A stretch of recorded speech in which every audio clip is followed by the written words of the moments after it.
मोदी जी की छोटी सी मूर्ति बनाएं, फिर कह दें कि मोदी जी की मूर्ति बनेगी वल्लभ भाई पटेल की तरह। तो पटेल की मूर्ति का तो चेहरा नहीं बिगड़ा। शेर है तो भाई दहाड़ेगा ही। हारेगा और शेर है तो हिंसक दिखेगा। शेर है तो शिकार करता हुआ दिखेगा। शेर का मतलब बकरी नहीं होता। उस शेर को बनाने में अपनी उस वो तो है ही, वो सब प्रतीक है। मनुष्य को मनुष्य होना चाहिए। विश्व हिंदू परिषद के राम उग्र राम है। कांग्रेस की सरकार थी तो राम खतरे में नहीं थे। बीजेपी की सरकार आई तो राम भी खतरे में हो गए। राम को उग्र रूप लेना पड़ा। अब किसके ऊपर उग्र हैं ये तो पता ही नहीं। नमस्कार, मैं हूं प्रफुल्ल और आप देख रहे हैं स्काई न्यूज़ ग्लोबल। हमारे साथ बातचीत करने के लिए मौजूद हैं डॉक्टर लक्ष्मण यादव। और मुद्दा भी है क्योंकि राष्ट्रीय चिन्ह पे आजकल बहस हो रही है।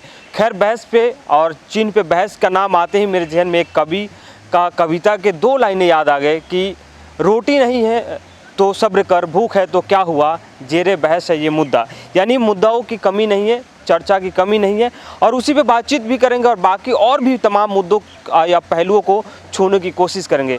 आपका बहुत बहुत स्वागत है। पहले बहुत शुक्रिया। पहला सवाल जो आजकल एक बहस का मुद्दा हुआ है कि शेर का मुंह खुला है कि बंद है, वो हमारा पुराना वाला शेर है कि नया वाला शेर है। लेकिन आप डॉक्टर एक हैं और आप इस पूरे मुद्दे को आप कैसे देख रहे हैं? देखिए, ये जो मुद्दा है, कुछ बार ये लग सकता है कि ये एक बेजा बहस है जिसमें एक मूर्ति को लेकर के इस तरह से नहीं होना चाहिए। लेकिन ये कोई सामान्य प्रतीक नहीं है।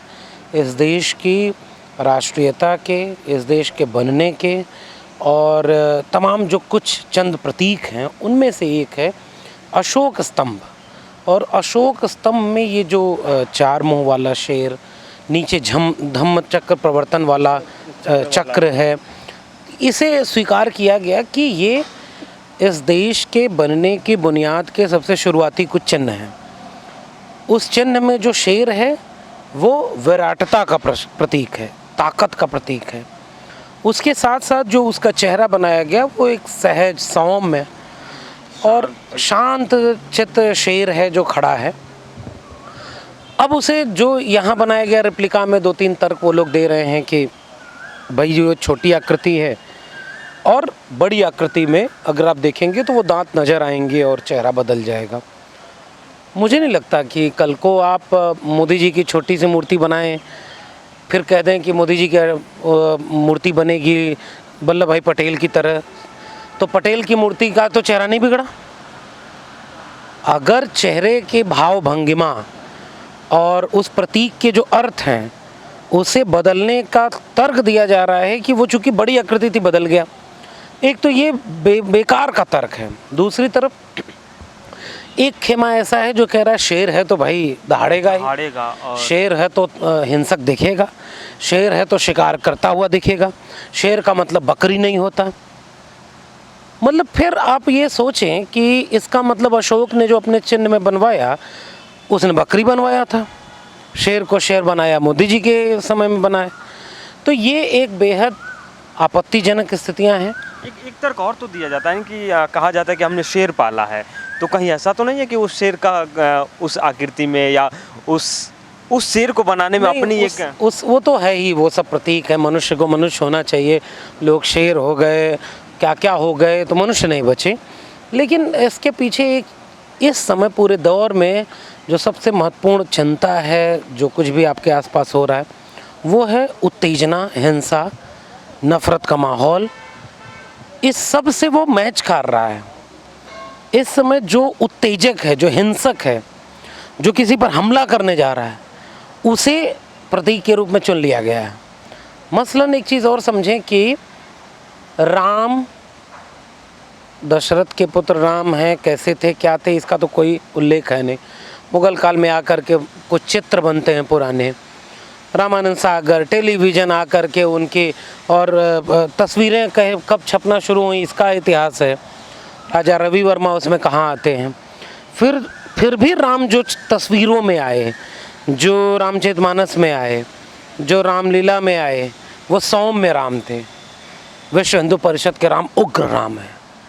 हनुमान नीचे राम के शरण में बैठे हुए आशीर्वाद की मुद्रा में एक सौम्य हनुमान थे। फिर हनुमान को गुस्सा आ गया। वैसे ही इस शेर को गुस्सा आ गया है।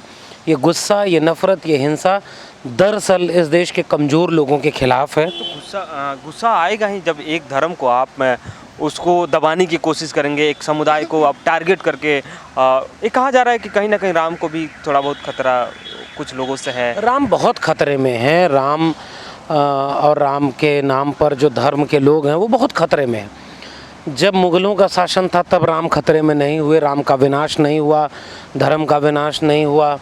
जब अंग्रेज़ गुलाम इस देश को बनाए थे तो राम खतरे में नहीं थे। कांग्रेस की सरकार थी तो राम खतरे में नहीं थे।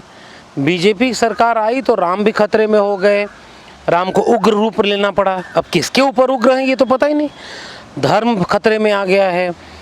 जब राष्ट्रपति, प्रधानमंत्री से लेकर के सामान्य विधायक, सांसद, मुख्यमंत्री, तमाम लोगों तक सबसे ज़्यादा तादाद में वही लोग हैं जिसका धर्म खतरे में है, तो एक विरोधाभास है।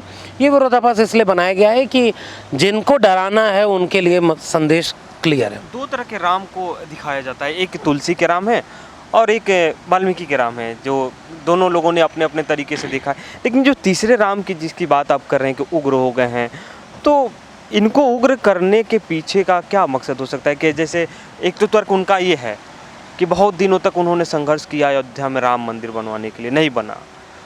जय श्री राम के नारे लगाने से किसी को आपत्ति हो जाती है, वो भी नहीं बोलते हैं, राम के ऊपर टिप्पणी कर देते। कहीं ऐसा तो ये नहीं कि दिखाया जाए कि नहीं? एक तो राम की छवि इस देश में बनाई जो गई है वो एक ही है।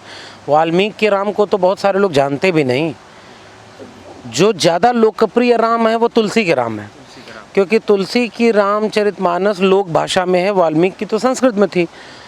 और लोकप्रिय होकर के तुलसी की छवियाँ, जो तुलसी के राम की छवियाँ हैं वो बनाई गई। उसमें तुलसी ने लोक मर्यादा पुरुषोत्तम राम कहा है, लोक रक्षक कहा है। बहुत ये कौन राम है जिनके बारे में मतलब ये मैं जो पूछना चाहता हाँ, मैं समझ रहा हूँ, वो है, वही है। दरअसल ये राम के नाम पर राजनीति है और कुछ नहीं। धर्म के नाम पर राजनीति है, राम के नाम पर राजनीति है, जिस राजनीति का मकसद है इस देश के मुसलमानों को साफ संदेश दिया जाए कि तुम इस देश के नागरिक नहीं हो, तुम बाहर से आए लोग हो, तुम्हारी संस्कृति अलग है, तुमने हमारे ऊपर हमला किया और अब हम तुम्हें बाहर भगाएंगे। नहीं भागोगे तो हम तुमको परेशान करेंगे, 2 दर्जे का नागरिक बनाएंगे, बहुत कुछ करेंगे। इस सब के लिए ज़रूरत होती है धार्मिक प्रतीकों की। तो अपने और धर्म कोई हिंदू धर्म का कोई एक संकल्पना नहीं है। 300 किस्म के रामायण लिखे गए हैं। यह बात तो ए के रामानुजन अपने लेख में करते हैं, जो दिल्ली विश्वविद्यालय में पढ़ाया जा रहा था। राम के कई रूप हैं, लेकिन उनमें से एक रूप चुना जाता है जो मुसलमानों के खिलाफ दिखाया जाए, कमज़ोर, दलितों, पिछड़ों के खिलाफ दिखाया जाए कि राम जो ताकतवर हैं, जो क्षत्रिय हैं। योगी हुआ व्यक्ति जो उत्तर प्रदेश का मुख्यमंत्री बनता है, तो योगी होने के बाद आप अपनी जाति, धर्म, इन सब से ऊपर उठ जाते हैं। लेकिन वो इंटरव्यू में बोलते हैं कि हाँ, मुझे गर्व है कि मैं क्षत्रिय हूँ, मैं उस जाति में हूँ, क्षत्रिय हूँ जिसमें राम पैदा होते हैं, भगवान अवतार लेते हैं। ये सारा पूरा एक प्रोपोगेंडा है, ये एक राजनीति है। डॉक्टर लोहिया कहते थे कि धर्म अल्पकालिक राजनीति है और राजनीति दीर्घकालिक धर्म है। मुसलमानों की बात आई तो एक और सवाल मेरे जहन में आ गया कि अब जनसंख्या नियंत्रण की बात चल रही है, तो कई हेडलाइन देखा कि जनसंख्या नियंत्रण से किसको परेशानी, किसको दिक्कत, जनसंख्या जिहाद से, ये तमाम मतलब एक धर्म से जोड़ के देखा जा रहा है। नहीं, मैं तो कह रहा हूँ कि मेरे पिताजी 8 भाई बहन थे और हिंदू, सो कॉल्ड हिंदू हैं। गरीबी, अशिक्षा, बीमारी, बेकारी जिस भी जगह होगी, जहालत होगी, वहाँ इस तरह के मुद्दे आएंगे। 30 करोड़ हिंदू थे आज़ाद भारत के समय, 4 करोड़ मुसलमान थे। 4 करोड़ से वो 18 करोड़ हुए और ये 30 करोड़ से 100 करोड़ से ऊपर हो गए। किसका प्रतिशत ज़्यादा बढ़ा? संख्या में कौन ज़्यादा बढ़ा? लेकिन एक कहा जा रहा है कि मुसलमान 4-4, 5-5 बच्चे पैदा करके। मैं तो एक ऐसे कॉलेज में पढ़ाता हूँ जिसमें बहुत सारे मुसलमान हैं, उनमें तो कोई ऐसा नहीं मिला जिसकी 2 शादी हुई और 4 बच्चे हों। ये तो मेरा सवाल है। ये नासा ने एक बार रिपोर्ट की थी कि जो श्रीलंका जाने का राम सेतु है वो मिल गया है।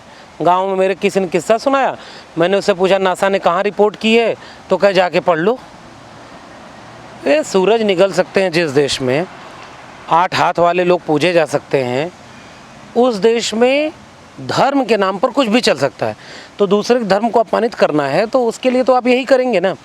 ऐसी अफवाहें जिनका कोई ज़मीनी सरोकार नहीं। जैसे मैं कहता हूँ जाति जनगणना होने का एक पक्ष ये है, जाति जनगणना जैसी एक जनगणना डेटा कलेक्शन अगर हो और उसमें ऑब्जेक्टिवली दिखाया जाए कि इतने % मुसलमानों का ग्रोथ रेट है, इतनी आबादी बढ़ी है, हिंदुओं की इतनी है। ये बेजा बहस है।